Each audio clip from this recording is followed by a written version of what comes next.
Welcome to the Drive Time News Hour. We have Denise Kolpack of the Fargo City Commission. She joins us here again. We don't speak often enough, but I know you're a busy lady, so thank you for joining us on the Drive Time News.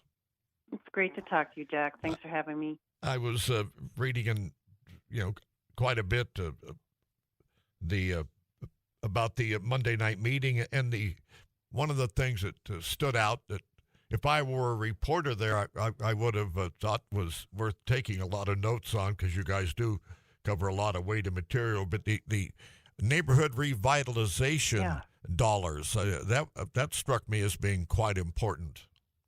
It is, and we've been doing it. This is the 21st year with a partnership with Gate City Bank, and $11 million since that time have been loaned out for core neighborhood houses and families to revitalize their homes in neighborhoods that really need it. So it's a great program. And the dollars, how have they been used? Can you give us some specific you bet sites that we may have noticed, or neighborhoods?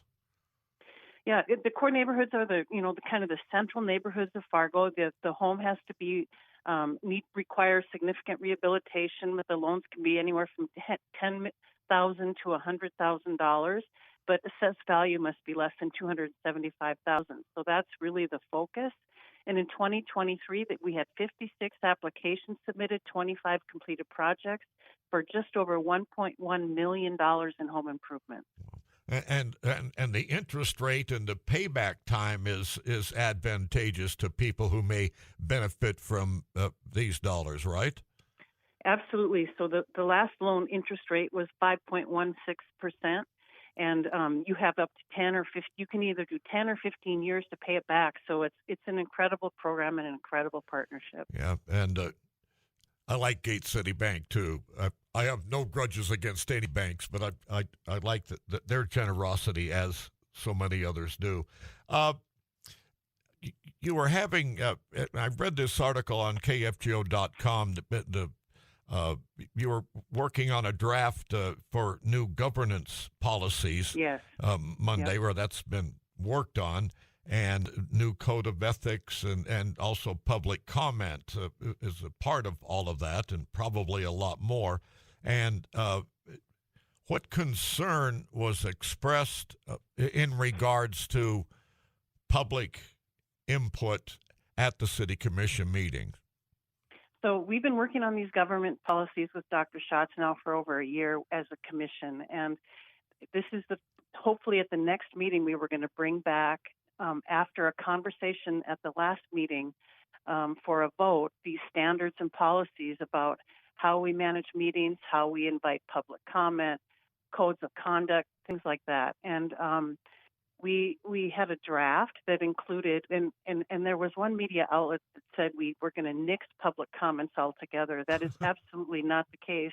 What we were proposing is at the beginning of the meeting, and this is in the information in the packet, that we would have public comments that were relative to the topics of that agenda, and at the end of the meeting, then open it up for general comments. And one of the ideas that came forward in a memo as part of that information was the idea of maybe having another meeting for general comments, but just stick to the business meeting of the City Commission and have opening comments on agenda-related topic items. And that's what kind of became a conversation during that last City Commission meeting.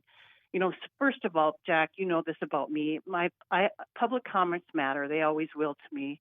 But to me, I think they need to be actionable, and questions should be answered based on my entire career of First Amendment focus, open meeting, open record, and transparency. But we have to remember that every City Commission meeting is a business meeting. And how are we serving the citizens of Fargo to conduct the business of the city? And so we decided to go back to a conversation with Dr. Schatz and talk about this as a full commission, and come back with some ideas and recommendations on what is the best approach for public comments at meetings. Well, I think that the public business coming from the public should be business, not material from the editorial columns or letters to the editor. And I think there should be if there are true questions to be asked that are actionable, that whoever in public is there should realize that you're not going to act and fix it right now anyway. And just like very few things really happen right now. And so there's a lot of responsibility on behalf of the public, as it is upon the commissioners and the system, to allow that kind of give and take at every meeting, in my opinion. Yeah, and that it is awkward. I'll tell you, Jack. I mean, I'm a year and a half into this job. It's awkward today with the structure because we cannot respond. So we have 2.5-minute comments from up to 30 minutes in the beginning of a meeting. It can be on anything. We don't always know. We can't respond. Oh. The staff don't. The staff can't answer questions. And in my opinion, right now, that is not effective. Nor is it really focused on the purpose of the meeting, which is for business, business of the city. Okay, very good. Well, I see the dilemma, and it is a dilemma. It can't be a rally at every meeting. Right. Well, right. And so I'll just add, Jack, I didn't say this, that the proposal is that we have an additional meeting where we invite general comments with staff there so we can have more of a dialogue. And so that's what we're exploring.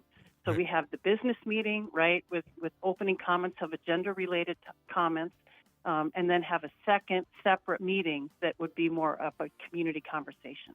Denise Kolpack, thank you for joining us here on the Drive Time News Hour. Always a pleasure. Thank you. Fargo City Commissioner Denise Kolpack here with us on the Drive Time News Hour at KFGO.